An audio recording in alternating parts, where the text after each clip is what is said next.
Well, we made it.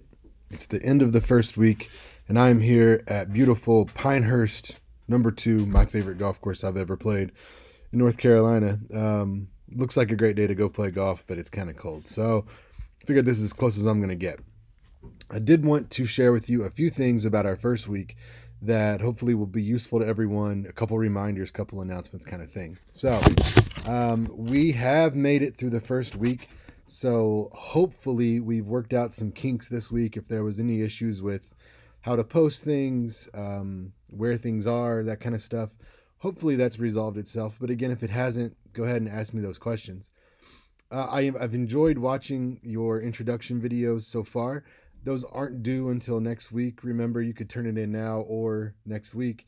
But so far, so good. I mean, there's some actually very interesting things that people are bringing up. I won't give you examples because I encourage you to go and watch your classmates' speeches. Um, these are short 1-2 minute speeches, so you'll be able to learn quite a bit about your other folks in the class by watching. Some of them are fairly entertaining too. So um, you can comment on those and ask questions if you'd like. If you have turned yours in already, I commented on it and asked a question. You don't have to respond to that if you don't want to. It's not graded. But it's there sort of to, again, start a conversation and get to know people a little better. My goal through all of this is to make this similar to an actual in-person class. And if this were happening live, I would ask you questions about everyone's speech, because why not? That's kind of what we're here for, is to talk, right? It's speech class. So again, if you want to respond to those, feel free. If not, don't feel like you have to. If you're watching other people's videos and you want to make a comment or ask a question, go for it. Speaking of questions, thank you for the questions so far. Those have been helpful. I think that anytime you have a question, it's most likely that other people have the same question. So when you ask it, you're not only doing yourself a favor in finding out the information, but you're helping everyone else learn it too. So that is a very good thing to do. I know it's a strange time and it's a strange setup when you're not used to or expecting an online course. So, keep those questions coming. Now, with that said, let me move on to two other things that I think are important. First, I really need everyone to watch the videos as we progress. So, some of the questions that were asked, while again, not complaining, I love to get the questions, but some of those are answered in the videos. So, make sure that you're looking through what you have access to already to answer your own questions. And again, it's not like a complaint or a hazard or a hassle to me. I mean, right? It takes 5 minutes, maybe, probably more like two, to respond to your email on my phone. So I don't mind to do it.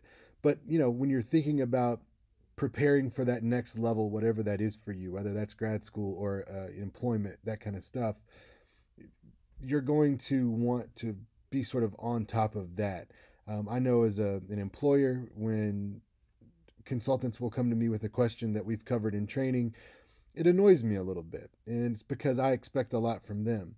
Similarly, in grad school, I've seen people ask questions of the professor who explained it or included it in the syllabus, for example. And I've seen them seriously say things like, it's in the syllabus and you just failed the next assignment. Boom, right? I'm not that guy. That's not me. I just want you to get in that mindset of, let me try to look for it first and then ask. But please ask away for our class. It's, again, big picture kind of thing. The second part of that is to make sure that you're keeping up with what's due.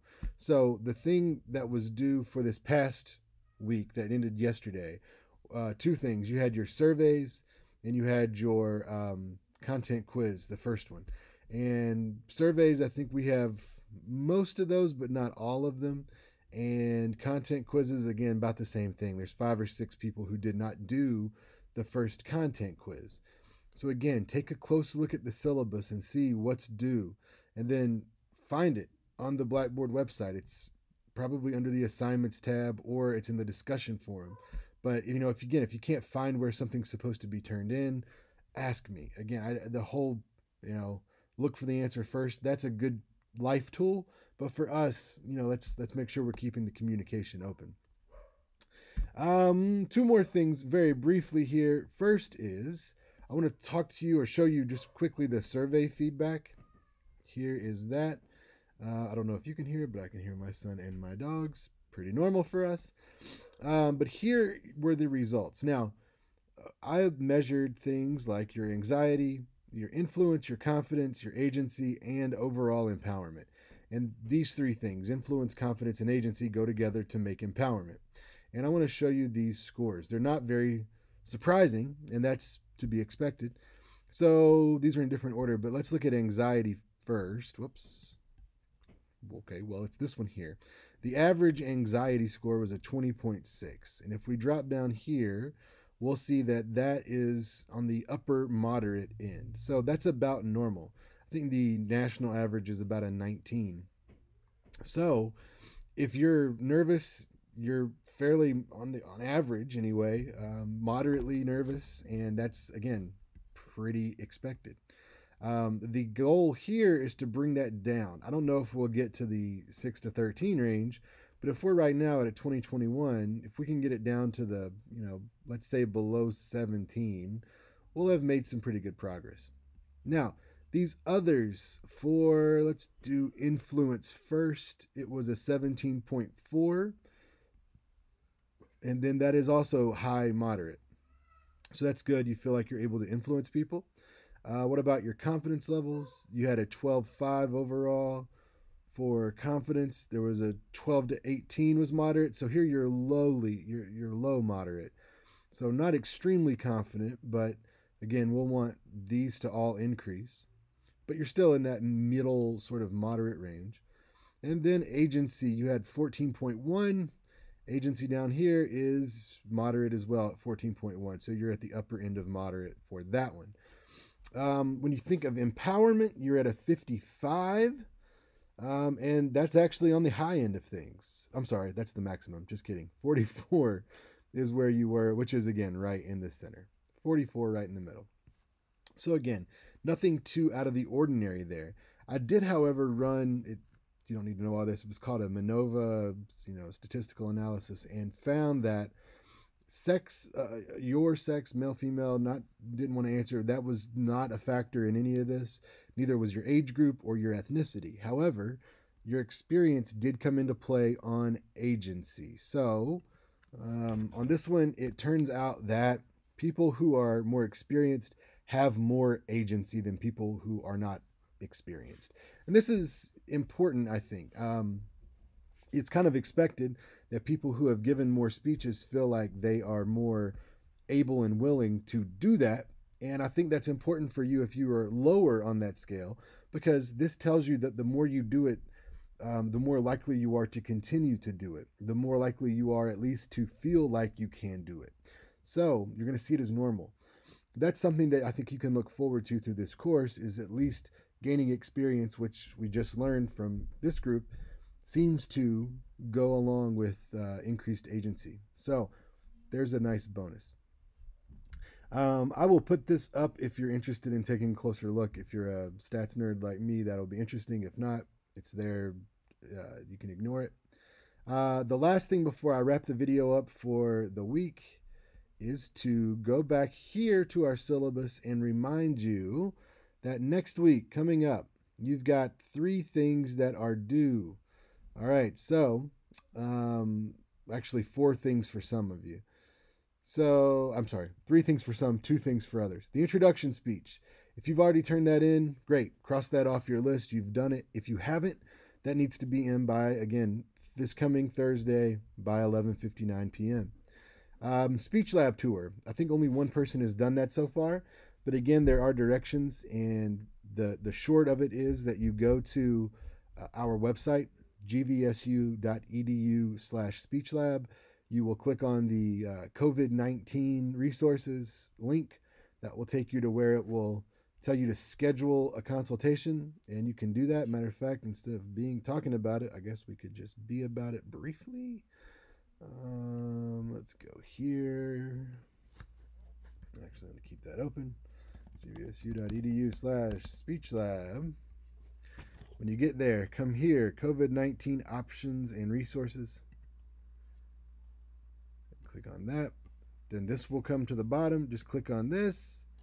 and this will take you to where you need to be. There we are again with my actual background, which is my lonely, desolate basement.